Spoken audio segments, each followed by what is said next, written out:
Welcome to Vinted with Scout Driscoll. Come along with me on my journey into the wine world, where I share thoughtful conversations with wine industry leaders.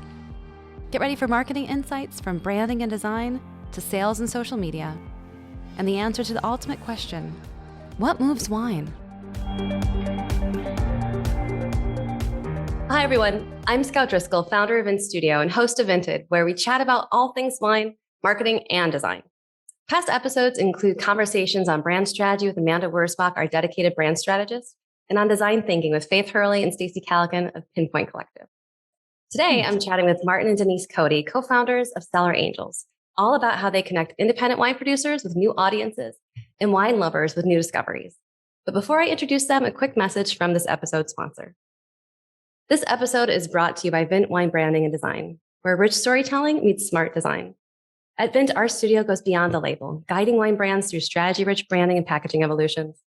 Our work with Cooper's Hawk has helped them grow the nation's largest wine club with over 450,000 members. You can learn more about Vint at vint.studio. And for a free label audit for your brand, you can email me directly at hello@vint.studio. I'm so excited to connect you today with today's guests, Denise and Martin Cody, co-founders of Cellar Angels, an online wine store and club that connects wine lovers with the most unique, exciting, and totally under-the-radar wines out of Napa and Sonoma Valley right now. Born from their experiences at their retail brick-and-mortar store here in Chicago, Denise and Martin founded Cellar Angels to provide the finest independent wine producers in the country with a digital marketplace to share their talents and artistry with wine enthusiasts. Denise and Martin, welcome to Vinted. Hi, Scout. Hi, Scout. Thanks for having us. We're very excited. Thank you. Thank you. So I would love for you guys to share a little more with our listeners about what is Cellar Angels and your mission. And it's really, it's like a tenfold business, which I love. There's so much heart and soul in this brand and in your service. So tell us a little bit more about Cellar Angels. Well, you did a great intro, by the way. And what we are is sort of an online wine company with heart. Our goal is to try and connect wine lovers with limited production wineries out in Napa and Sonoma, so that not only can the wine lovers receive wines they would never find in the market, but also wineries who are small and limited production and have a hard time getting distributed throughout the nation can access their customer base as well. I love that. And so you can buy wine through your website. You can also, get a subscription and join your wine club. And you guys are only in Napa and Sonoma. I feel like that's so specialized for any type of wine club. Tell me a little bit more about why that area specifically. Well, you're correct. It's the wine clubs are one avenue. The wine marketplace is another. And getting a little bit further down the road, we do corporate gifts and virtual events. But specifically as wine, Napa and Sonoma, selfishly, that's the area we love. Yeah. And we had many trips. We're going on about 23 to 25 years of relationship building in Napa and Sonoma.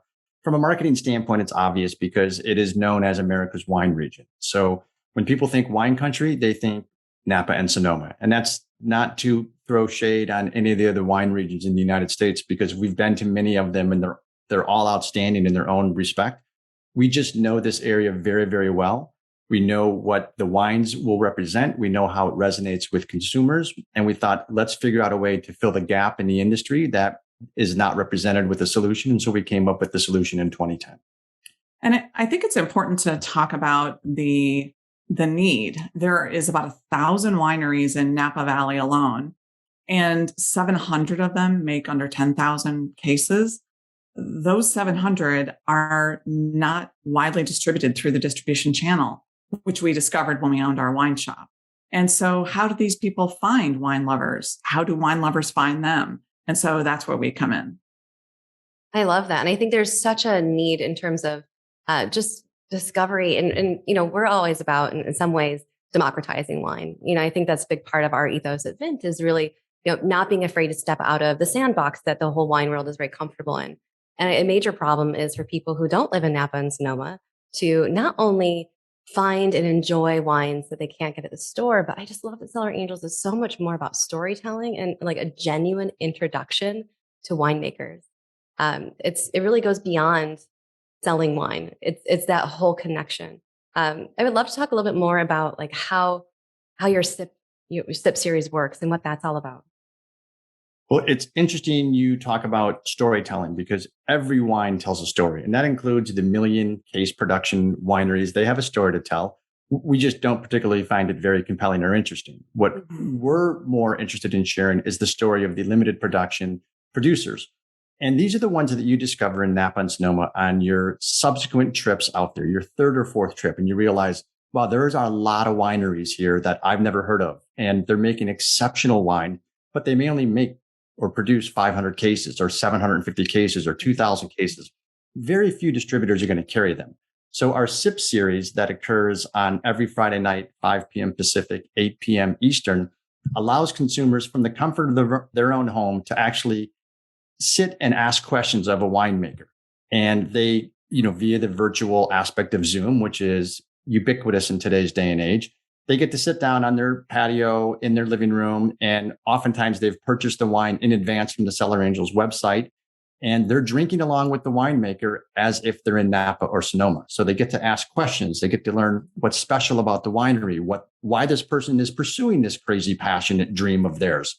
And more often than not, it resonates with the people so that when they do go out to Napa or Sonoma, they end up visiting them. They want to go see them in person. So it's really a great way to connect people to the wineries that they would never have access to unless they were in the valley. And there's so much, there's so much happening online now with virtual tastings. And during the pandemic, of course, everyone pivoted to, doing the virtual tasting environment. But I love that Cellar Angels SIP events they're back and forth. It's not just, watching something from your phone. You're actually there with the person and having that conversation and also having a mediator and you to like foster that conversation and really highlight the things that you love because you have so much experience, connecting with and meeting people all over the valley. I think you have so much more insider information, which is really so inspiring. Also, for those of you listening, I'm in Chicago and we are right next to the train tracks. So in these episodes, if you ever hear a roar, that's because we're right next to the L. But I Scout, may I say one other thing about the SIP things that I think is important? We did start out that it was just a way to come together during the pandemic and meet with wineries out in Napa and Sonoma and ask questions and, in a virtual format.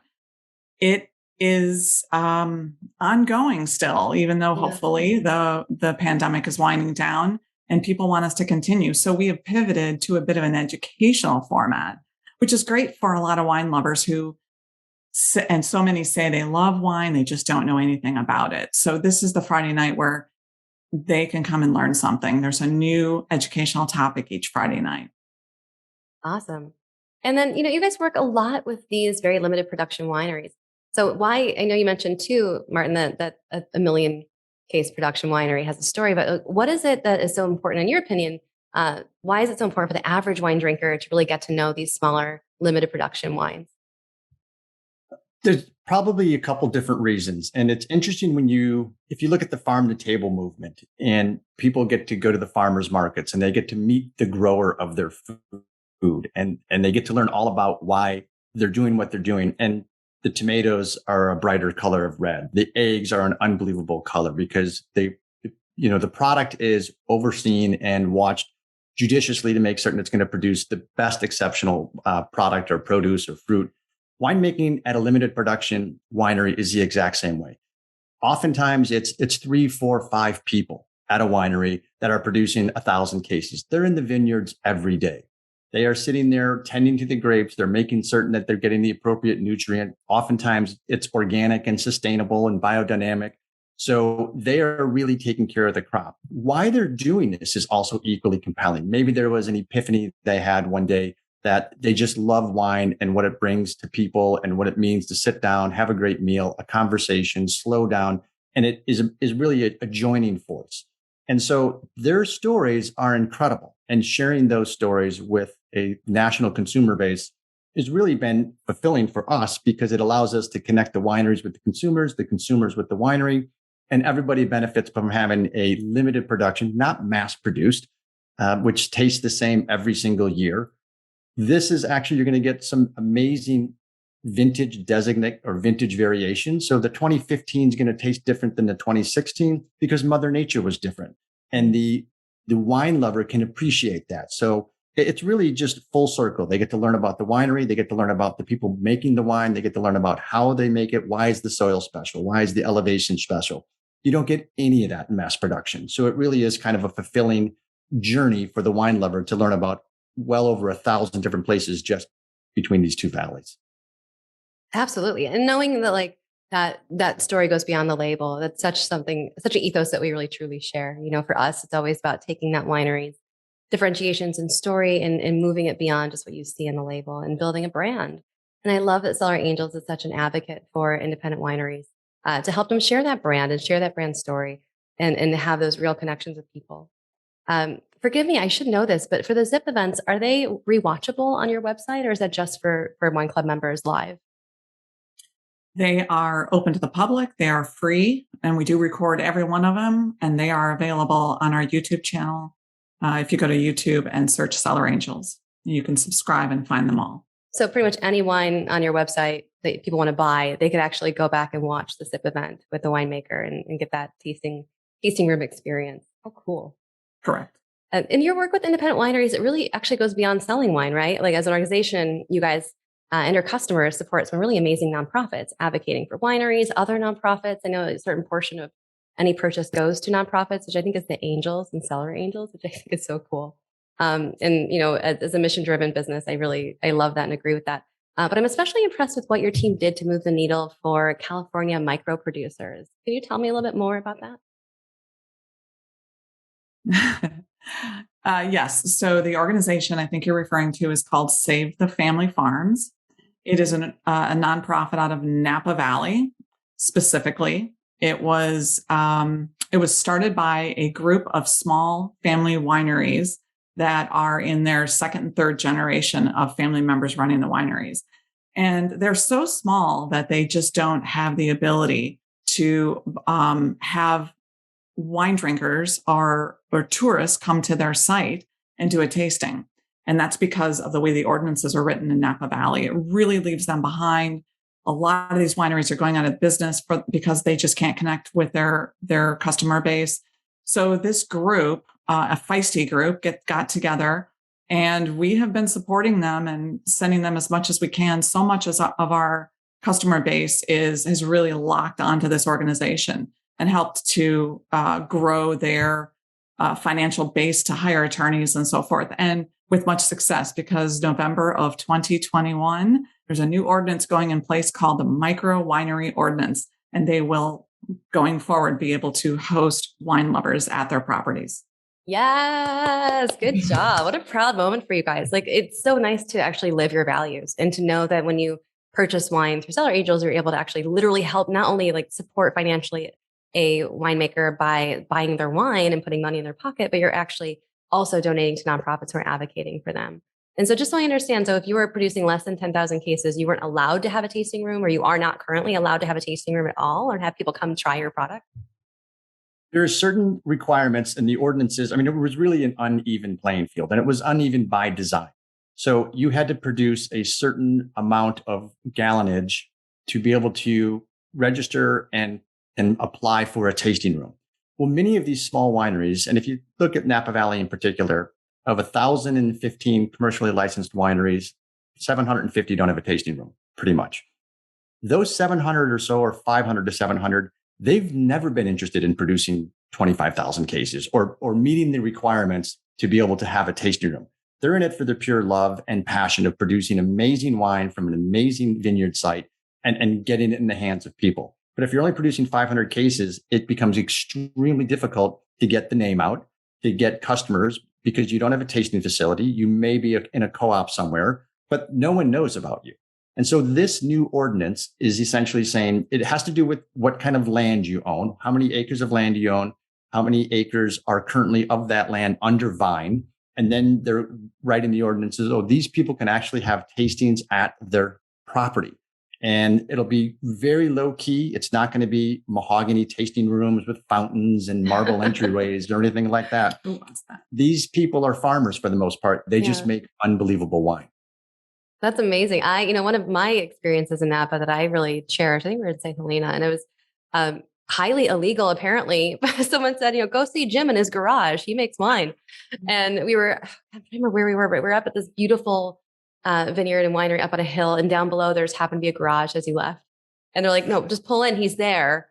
I'm like, what do you mean he's there? We pull up and knock on the door. And this man and his daughter were making wine. And he's like, yeah, hold on. And he grabs his thief and he pulls some wine out of a barrel. And it was like the tiniest producer I'd ever met in person. And it was amazing wine. Right. Like I couldn't even buy it because he was like, Yeah. I haven't bottled yet. And the last year sold out, but you want to try it? And I was like, that's the kind of experience I think so many people identify with Napa and Sonoma and the whole culture of wine country. So bravo in your work and of course, Save the Family Farms work in helping bring that out.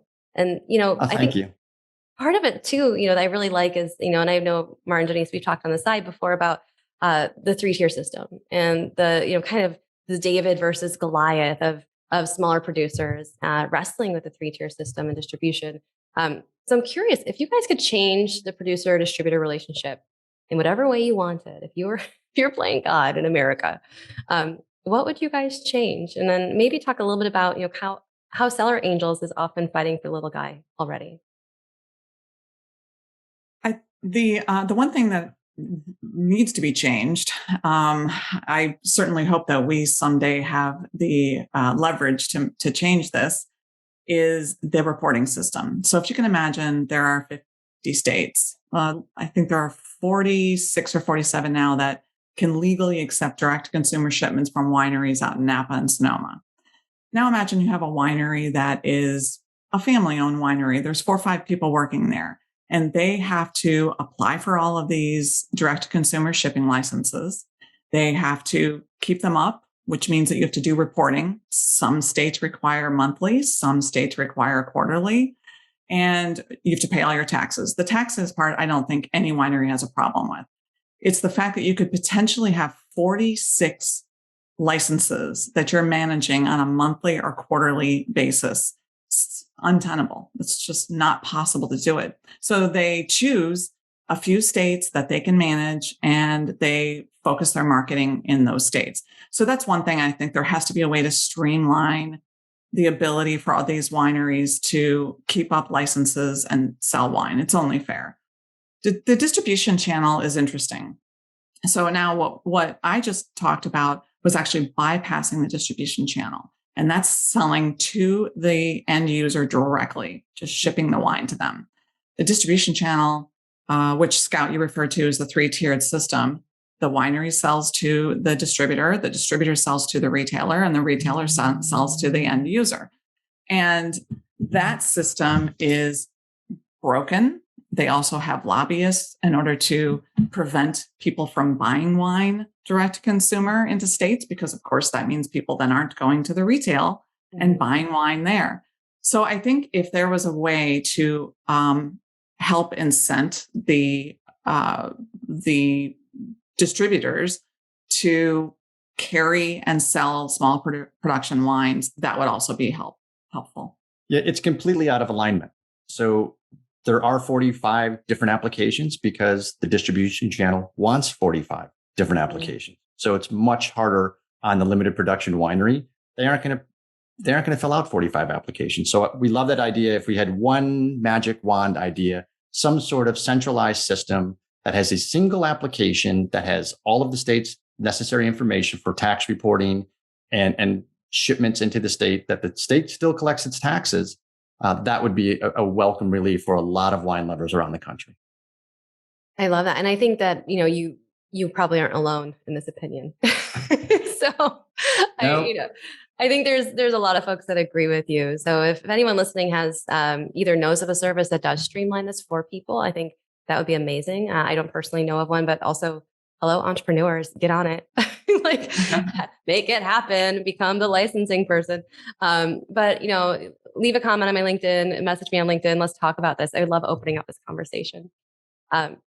Is there anything else about Cellar Angels we haven't covered, or anything else that you guys would recommend that people know about what you guys do, or that you are advice for wine drinkers even? Let's talk about some of your favorite wineries. I know you work specifically within Napa and Sonoma. Who are your top 3 favorite producers that you're working with right now? Oh, I will mention one in Napa. You want to grab one in Sonoma, Martin? Sure. All right. So there is. Not be able to mention one, but might be three. I know, right? I know. I mean, you don't make it three. Like, who? Okay. So everyone get your piece of paper. And Martin and Denise are going to hit you up with their favorite producers in Napa Valley, but not their favorite because all of their producers are very well loved. That's right. They're like our children. These are just top of mind. All right, let's hear it. So every winery has a unique story. And I know that sounds cliche, but when you get in there and you start, if you dig into the Cellar Angels website, you will see we have a couple hundred wineries and each is interesting. But one in particular, I think, is out of Calistoga. It's called Timber Bay. And it was purchased by a couple, Jennifer and Barry Waite, who bought this winery. It was not quite a winery yet, rehabbed it to make it a winery. And they are big horse racers. So the whole not thing, thoroughbred, but distance racing. They're huge equestrians. Yeah. So that was kind of the philosophy that they built this winery. So you'll see horses on every label. And if you go there to taste, you're tasting in what looks like stables and paddocks. And they just have not only a beautiful site, but amazing customer service. The really unique thing about this is that attached to their winery, they have a horse rescue where horses that are not racers any longer, or maybe can't, do the work that they once did, they come and live a lovely life for the remainder of what's left. Yeah, I had the pleasure of doing a tasting with Jennifer last time I was out in Calistoga, and it was amazing. And the place is so beautiful and serene, and like watching I was there kind of earlier in the day because it was a long day of tastings. my morning tasting, but just being there in the early morning or early daylight, it was just a moment. It was such an amazing place. So I agree with you. I think that that's a wonderful winery to check out, and delicious wines. Can you think of two others, or you want me to go? I can think of two others. I won't go deeply into their stories because I'm going to ask the listeners to go check them out. One is Elise Nerlove from a winery called Elkhorn Peak Cellars. She is second generation. They produce Pinot Noir, Chardonnay. She sits on the board. She's actually president of the board of Save the Family Farms. And she's interesting. FYI, take a look at her pet knot. Very interesting, bubbly, something you might want to look at. Her Instagram feed is really, really cool and fun. And then the other one is Goose Cross Cellars. It's in Yountville. It's got probably one of the most beautiful outdoor tasting rooms I've ever been in. You sit right in the valley. You look up the Vaca Mountains. You look up the Mayacamas. And the interesting thing about this one is it is owned by a woman who came from a beer company. The Coors family was her family, and she decided she wanted to be in the wine business. So she lives in Napa Valley and runs a small production winery. And they're 100% direct-to-consumer DTC. You can't find their wines on any restaurant list, any wholesaler, any distributor, any wine store. They're 100% DTC. Wow. And so if I go to your website and I look up one of these hundreds of wineries, what will I find? You will find videos that you can watch. These are interviews that we do with each of the producers, winery owners, or winemakers. Just a quick 5-minute video so that people can get a sense for who they are. And you'll also see previous wines that we have featured on their behalf. And also, if you find your way to our social media, we do try and keep up with these folks on a regular basis. Even if we're not active with a campaign at the time, we try and continue to promote them and tell their stories. Yeah. And I love too, I mean, I just love that even if a producer doesn't currently have any wine in your wine shop, you still keep their profile live so people can learn more about them. So if you go to the Cellar Angels site and there isn't currently a wine available, there may be one soon, but also go to that producer, give them some love too, become part of their wine club, join their list, and really you're able to connect with them. And I love that you guys, keep that full circle for wineries as well. And I'm super thanks for saying that, Scout. Yeah. And I'm super impressed with your video production. Like, I don't think people realize, I think I was joking once. I was like, you guys should be on a TV show. And you're like, we have a TV show. We have hundreds and hundreds of videos already. So if anyone from HGTV or, Food Network is listening and wants to have Denise and Martin share some of their amazing episodes on your network, give them a call. Wonderful. So I thank you so much for today. I always end these episodes. Oh, go ahead, Martin. I'm sorry. I have 3 wineries from Sonoma. Oh, keep it going. Keep it going. Yes, Sonoma. We have to give love to Sonoma. Yes, please. So 3 wineries that I think you should not miss in Sonoma. The first one would be Inspiration Vineyards. This is owned by John Phillips. John was a former tech individual, wasn't one of those tech individuals that sold the company and made $200 million and then retired to own a winery. Very, very small production. And you can taste his wines out of a Santa Rosa tasting room. The other winery is, I'll blend these two. One is called Crux, Crux. They do amazing Rhone varietals, and they are really, really small. And that tasting room is kind of an old dairy barn, which is exceptional. It's north of Geyserville, so it's a fairly far north in the valley. Near them is another winery called Cast, Cast.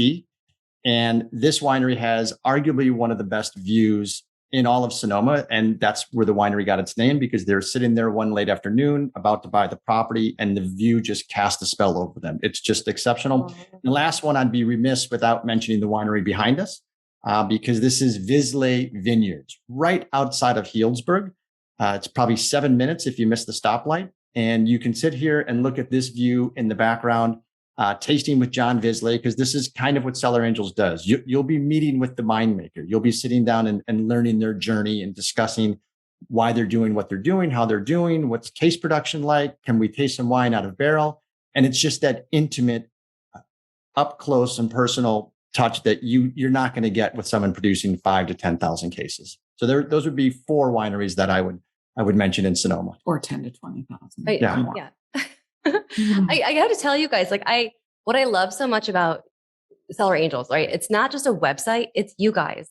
And it's not just you guys, it's the relationships that you've built. You make me feel like I'm friends with all of the winemakers in Napa and Sonoma that nobody's ever heard of before. And that's just so cool. So thank you for sharing your relationships. Thank you for sharing that connection and really being such a huge advocate for those winemakers and sharing what they do with the whole world. So bravo, I think for those of us in the wine industry everywhere. I'm excited to be able to amplify and bump what you guys are doing at Cellar Angels, because you two are the people behind it, and it's a real owner-occupied brand that is truly making a difference. So thank you. Oh, thanks you. Scout. That means the world. Thanks so much. Oh. So I always wrap up these podcasts with my final question. And for me, it's really about providing advice to smaller producers who maybe don't work with marketing firms or don't work with design studios, can't afford to get distributed, et cetera. So I'm curious, from your perspective, given your expertise, what is the number one advice from each of you for producers to really move wine, to increase wine sales and sell product? I would say just get on Instagram and start recording things and posting them. Nobody cares whether or not you have a pristine looking tasting room or columns in front of your property. They want to see the grit, what you're doing every day. What, did it rain and you're frustrated because it rained, or was it a really good day and you got all the pick in for harvest and the juice is looking amazing. Those are the things people want to see. Just take the phone out and start recording video shorts and loading them, and you will build a following.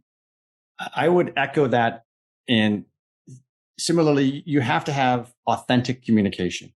And in addition to that Instagram profile, which I think is vitally important, because the producer doesn't know who's going to be looking at the Instagram feed at what time of day. And similarly, they don't know who's going to be looking at their website at any point in time and day, 24/7 nationally around the country. Make certain your website is a welcome space. Make certain it's up to date. Don't have wines on your website that aren't available any longer. Nothing is more frustrating than a consumer going to check out after they've finally found you and then it says no longer available. Get that off the website. Yeah. You don't have to spend a tremendous amount of money. You don't have to have a team of 5 people. If you, to Denise's point, make 1-minute video a week, that's less than an hour a year. And people are going to love what you're seeing. And if you have those on your website, we're getting excited about veraison. We're getting excited about bud break. We're getting excited, whatever it is, take them in the vineyard and take them along for the journey. And then they will see this. And social media, Scout, and digital marketing and those sorts of things. This feeds on itself. People love the experiential aspect of wine. Give them an experience. Doesn't have to be expensive. You don't have to invest a fortune, but you can do it with just a consistent investment of time once a week. Bravo. I agree. I think the less polished, the better. Really giving people that grit that you're mentioning can really be so attractive because people want that farm story and they want to see the winemaker wearing a pair of jeans. That's okay. Correct. Be yourself. And that's, I couldn't agree more. So we've been talking today to the amazing Denise and Martin Cody, co-founders of Cellar Angels. Denise, Martin, thank you so much for joining me today. You're very Thanks, welcome. Scout. Stay safe. Thanks for having us. Great show. Yeah. And before we wrap up, where can people learn more about you guys? CellarAngels.com. You can also find us on YouTube, Facebook, Instagram, Twitter, LinkedIn, and Twitter. Wonderful. All right. Well, that's all for today's episode of Vinted. Thank you so much for listening. Please subscribe and share and rate us only 5 stars. Just kidding. Rate us whatever you want to. But listen in for the next episode of Vinted, and we'll see you soon. Thanks. Tune in for the next Vinted. Subscribe today. For future episodes, marketing advice, and more, follow me on Instagram @ScoutDriscoll. Learn more about Vince design and branding services for wineries at www.vint.studio.